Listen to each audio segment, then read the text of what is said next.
Hey folks, Jonathan here. Hadn't done a video in a little while. Been really busy and just have not had any time. I have worked on the drag car some and done some video, but not enough to do a full video, so figured I'd hold off on that. Been using this tractor, and I've got a guy that's coming to help me for a few days, and we have used this tractor and used it. I mean, just actually been pretty rough on it. Some of the stuff we picked up and moved around, but you know, a few things I want to say about this thing. And one thing is the fuel economy is great on this thing. I haven't even put fuel in it from the time I've bought it, and it's still got, you know, half a tank. So, and I've run this thing, I think we run it about 8 hours yesterday straight. Didn't even shut it off. And the bad thing I don't like about it, the controls. Nothing's where it should be. You got to reach for everything. Nothing's, you know, it's not a nice, comfortable tractor to operate. But besides that, seems like a good unit. It's not, you know, leaking real bad anywhere, nothing like that. So, but anyway, I done went and bought another one. I don't know why, but as you can see, the sheet metal's pretty rough on this one. I actually bought the other one for parts, but we've got to do some deciding on it. I'll show it to you. Okay folks, here's the other one I picked up, and this thing has got 627 hours on it, and it's supposed to be original hours, and I don't doubt it is. Now there's a little bit of changing between this tractor and the other one. I don't know why they done it this way, but the rear end housings are turned, and there's a lot more distance between the tire and the fender, and the front axle's a little bit different. It makes this tractor sit up taller, but same tractor besides that.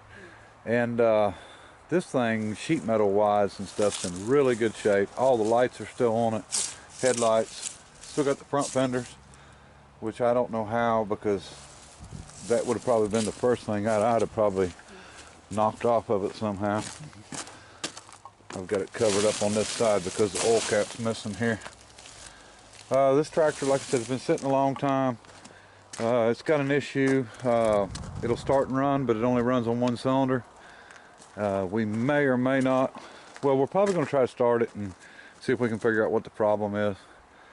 I think there used to be a piece of glass or plexiglass right here, but back of the fenders are in good shape. All the lights are still on it, hadn't been beat on or nothing like my other one. You know, just looking at it, it's in a lot better shape. I actually bought this with intentions to just be for parts, but I figured, what the heck, maybe we can figure out what's making this thing only run on one cylinder. And he said that, and it's a friend of mine I bought it from, and he knows what he's doing, so you know, I don't question anything he says. Said it'll start up and run on one cylinder. You can crack the injector line loose for the other cylinder, and it's not actually getting any diesel out of the pump. And he said when he got it, the actual shutoff was stuck on the pump from sitting. So we may mess with that and see if we can figure it out. Old tractor's got the original tires on it, which are in pretty good shape. Seat shot. You know, the other one, seat shot too from sitting. But you know, when it comes to the actual condition, you know, it's just so much nicer of a tractor. But you know, my intentions were to pull the sheet metal and swap it over, because everything is the same. It's just the way they got it, the rear end clocked and stuff, it sits up a little higher, and just keep this for parts. But you know, you never know. The difference is mine's got power steering, probably because it's got the loader. This one don't have power steering on it, or power assist, I guess it may have been. You can see where you can clock these gearboxes, and that's what they've done, is, you know, just clocked it to sit up higher. And I have no clue why they've done that, but you know, if they just, maybe this one's considered a row crop and the other one's considered a standard tractor. But looks like it's got the original top link. 3-point drawbar's missing, and not too bad though, and especially for the money. And I bought it, like I said, I just bought it with intentions of it being parts. I didn't buy it to with any intentions to fix, but when I really looked it over and seen the condition of it. I don't know. We'll decide on that. But bought a little bush hog too. Okay, and I bought this cheap. Now this is only a 4-foot, and it's got some rust on it. It's a sidewinder. Gonna need some welding. But the reason I bought this, anybody that has a son will know, he's going to use this down at his place, and he'll probably use it like it's an axe and try to chop some trees down with it. So I figured it wasn't worth buying a nice new one. It wasn't worth buying a nice, you know, a little cheap one. This is actually a really heavy build. It's got the big gearbox. You know, it's a 4-foot mower, but it's got a gearbox the size of, you know, a lot of them I see on the 6-foots, the Hardys and stuff. But you know, it's built like a tank, and just needs a little bit of sheet metal on the top. That's the only place they really put thin metal, and it's rotted out a little bit, but it'll work just fine for what he's going to do. And you know, like I said, you can buy a nice one, but you can go tear it up real quick too. So I figured it was going to get used rough and beat up. So, you know, the gearbox is good, the blades are good. That was my main thing. And like I said, I can weld some sheet metal on it and have it rolling in pretty quick. But and 4 foot's fine because you know, even though the track of the tires on the back is 5 foot, you know, the bigger it is, the more of a chance of tearing something up, especially tearing something up in the tractor. And I would rather just go ahead and not have to worry about that. Let's just put it that way. But anyway, we'll weld just a little bit of metal on this. We're not going to worry about looks or anything like that. We'll weld something in this and get it to where it'll operate here. And I did get the box plate on the back of the other tractor, and we just done that for weight. But, okay, and I'll show you what I've done on the box plate. I'll probably have to go back and plate it, but I just put a weld on it, ground it out real quick, V-weld. And like I said, I mainly done it just to add a little bit of weight back here because of the stuff we was picking up. I didn't even tighten the nut down, which I don't even know if it's going to tighten down. It's been loose for so long and wallered. But yeah, I'll probably end up doing some plating on there. But you know, like I said, that was just a temporary quick fix. So, all right. One of the reasons that I would not take the parts off of that tractor and put on here, if I thought about, you know, you could take the driver's platform, the entire platform off, the hood off, clean this thing up, paint it, and then you know, swap all that over, you know, have some really nice sheet metal on it, clean the loader up, paint it, and when you're all done, you've still got a $2,000 tractor, maybe $2,500, because these tractors just don't sell high whatsoever. And so I don't know, I'll probably try to get that thing started, and if we can get it running on 2 cylinders, maybe we'll just turn it over and sell it, or you know, do something with it. Now if something was to happen catastrophic on this one while I'm, you know, using it, or while Jordan's using it down at his place, I'd probably just tear that one apart, especially for the money I got in it. I don't really have, you know, much of anything in it, so it was way cheaper than this tractor. So, and you know what I paid for this one. Okay, tire change time. The front of the top kick, the white top kick, 4-door. This one, the one that needs to be red. The tires they're about gone. There's a little tread on them, but seen this the other day. This is a Michelin, but these tires will sit on that truck for probably 5 years. I don't know how it's still holding there, but it's a goner. So I bought 2 new tires for the front, so I'm gonna get them changed as soon as I find my valve stem remover. You know, a lot of people talk about they lose their 10mm sockets, but I don't have that problem. It's the valve stem remover that I can't seem to ever find. Okay folks, unbelievably, I've walked around for 30 minutes looking for a valve stem remover, and I cannot find one. So I'm going to order about 100 of them on eBay, because this ain't happening again. But I need to get the air out of this tire, and I'm going to poke a hole in it. I don't trust just walking up there and poking a hole in it, because it's probably just going to go down. But we've got a piece taped on here. Let's just see what happens.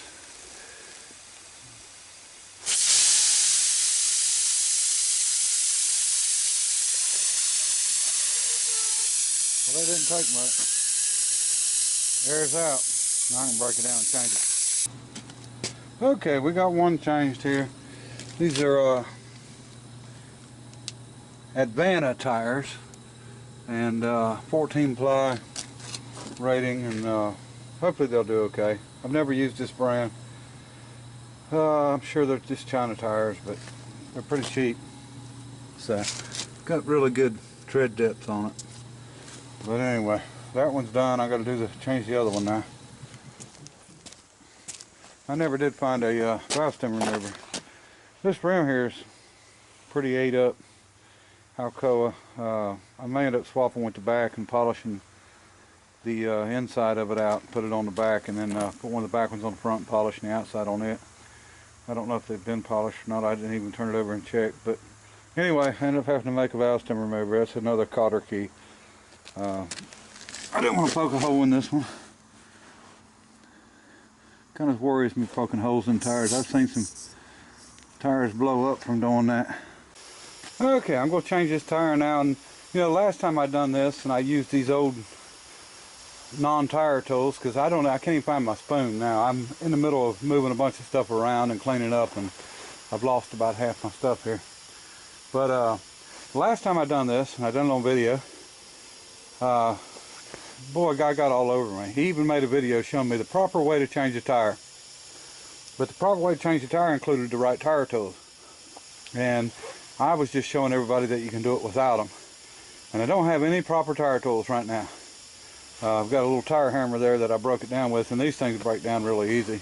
I got a lot of people that ask me what I use for to lube the tire up.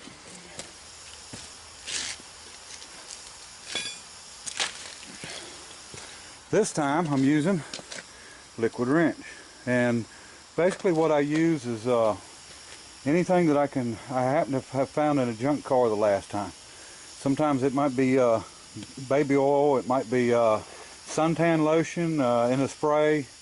I've used, you know, just water with soap. I've used purple cleaner, green cleaner, anything you can get a hold of to lubricate it up. You know, you don't want to use anything that's petroleum that's going to dry out real fast. You know, WD-40 is not the best, but usually anything with oils in it works real good. This stuff dries up if you wait around like I'm waiting around now, but you can get it. But like I said, I'm just going to be using pry bars and whatever I've got, and no tire tools whatsoever, no tire spoon, no nothing. And then that guy, if he watches this, I guess he can complain and maybe show me another video of the proper way to do it.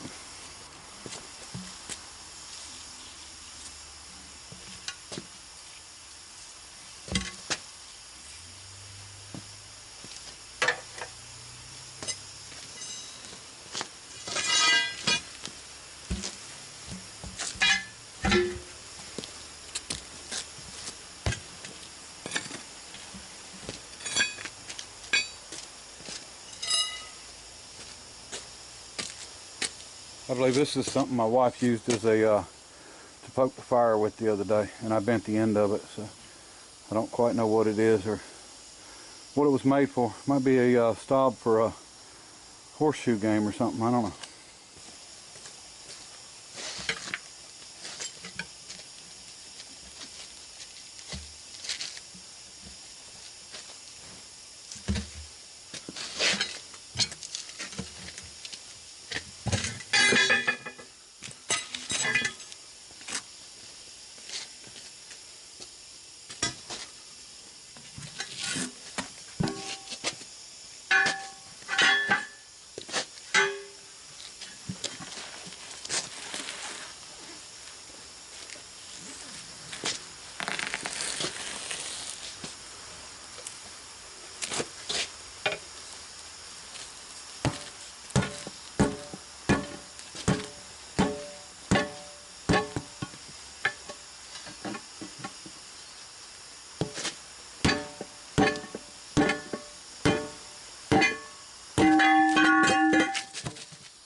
Alright, let's get the new one on there.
That's all there is to it. Alright folks, I've got just a few minutes and it's not quite dark. So I think I'm going to take and find a battery to throw in this thing and see if we can fire it up, just see what it sounds like. And if we can get it to run on one cylinder, which he said it would do, we can check transmission out, check the lift out, and that'll tell me whether this thing's even worth thinking about trying to do anything with. So, alright, let me find a battery. Alright, I got a battery stuck in it here. I'm just going to short it out here and crank it over and just see what it does. I don't have my magnet mounts in the house.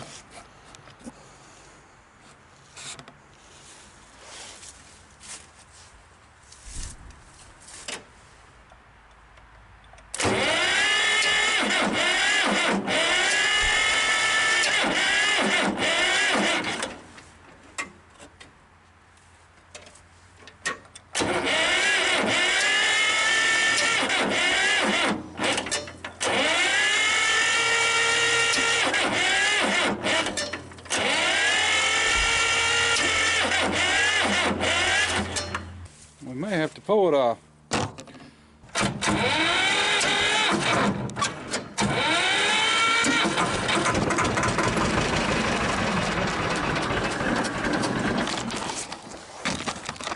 Well, she started, but she died.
take the transmission out.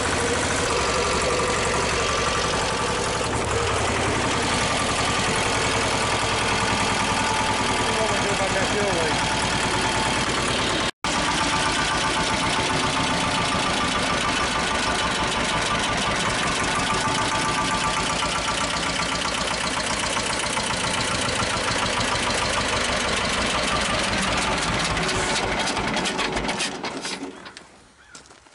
All right, leaking. It's running on the cylinder that's leaking. And it's leaking down where it goes into the head. It was probably taken out, just not put back in good. This one is not getting any fuel. So we may play with it a little bit and see what we can figure out. Transmission is just fine. Didn't find any issues there. Lift worked good. No problems, no leaks back here. Let me see. If you've seen me operate this lever right here disengages your hydraulics. And when you disengage your hydraulics, when it's cold out, it starts a whole lot better. And so that just that's what that was for. But I mean, if it did fire up, I think it'd fire a lot easier if it was running on 2 cylinders, of course. But